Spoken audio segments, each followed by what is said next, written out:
TV নাটক নির্মাতাদের সংগঠন ডিরেক্টরস গিল্ডের সভাপতি, সাধারণ সম্পাদক ও সাংগঠনিক সম্পাদককে সম্প্রতি এফটিপিওর সব কার্যক্রমে অংশগ্রহণে স্থগিতাদেশ দেওয়া হয়েছে, যা নিয়ে পক্ষে বিপক্ষে চলছে নানা যুক্তিতর্ক। এই যখন অবস্থা, তখন এফটিপিওর সিদ্ধান্ত নিয়ে চ্যানেল 24-এর সাথে কথা বলেছেন ডিরেক্টরস গিল্ডের সাধারণ সম্পাদক।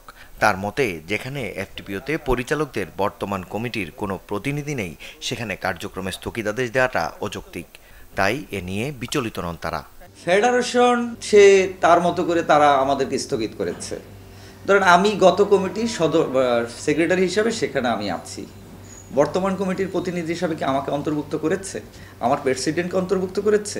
আমার সাংগঠনিক সম্পাদককে অন্তর্ভুক্ত করেছে? তারা তো সেখানে নাই।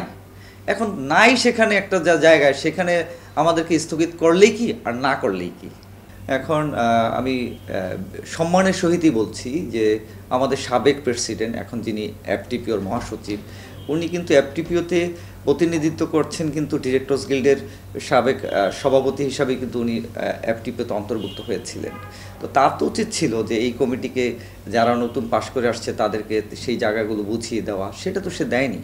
ছোট পর্দার নাটক নির্মাতাদের এই নেতার মতে এফটিপিও একটি সংগঠনকে কোনো সিদ্ধান্ত চাপিয়ে দিতে পারে না। তাই তিনি চান নাটক সংশ্লিষ্ট সকল সংগঠনকে সাথে নিয়ে আগামী দিনগুলোতে পথ চলতে। যারা নিজেদেরকে মানে স্বঘোষিত প্রেসিডেন্ট, সেক্রেটারি ঘোষণা করলো, দুইটা অবৈধভাবে এজিএম করলো, সেই এজিএমের পক্ষে আমার এফটিপিওর মহাসচিবও কিন্তু সেখানে অ্যাটেন্ড করেছে এবং তার নামও কিন্তু দ্বিতীয় তলবি সভার নোটিশও গিয়েছে। এটা কিভাবে সম্ভব?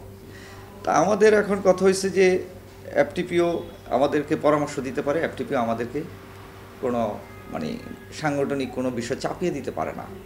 কারণ প্রত্যেকটা সংগঠনের কিন্তু স্ব একটা গঠনতন্ত্র আছে, নিজস্ব একটা সক্রিয়তায় চলে। একটা ফেডারেটিভ বডি বড় ইস্যু হলে, ন্যাশনাল ইস্যু হলে সেটা নিয়ে কাজ করছে, সাধারণত দেখে আসছে এফটিপিও। এখন কেন কি কারণে তারা হঠাৎ করে এইসব ব্যাপারে উদ্গ্রীব হয়েছে আমি জানি না। সংগঠনটির সাংগঠনিক সম্পাদকের মতে এফটিপিওর সাথে কোনো বৈরিতা চান না তারা। তার মতে কিছু স্বার্থান্বেষী মানুষ তাদের ব্যক্তিগত স্বার্থ ব্যবহার করে ডিরেক্টরস গিল্ডের সাথে বৈরিতা তৈরি করতে চাইছে এফটিপিওর।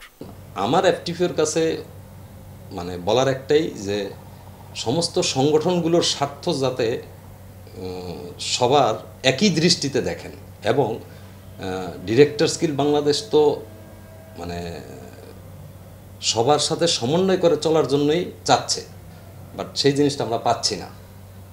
কোথায়ও হয়তো একটা গ্যাপ মনে হচ্ছে। এই গ্যাপটা নিয়ে যদি এফটিপিও কাজ করে যে কোথায় দূরত্বটা, তাহলে আমার কাছে মনে হয় যে সমস্ত সংগঠন আমরা একসাথে পথ চলতে পারবো। এদিকে সাধারণ নির্মাতাদের মতে নিজেদের মাঝে ঝামেলা না বাড়িয়ে সবাইকে নিয়ে আলোচনার মাধ্যমে চলমান সংকট থেকে উত্তরণে এফটিপিও সহ সবাইকে এক হয়ে কাজ করতে হবে।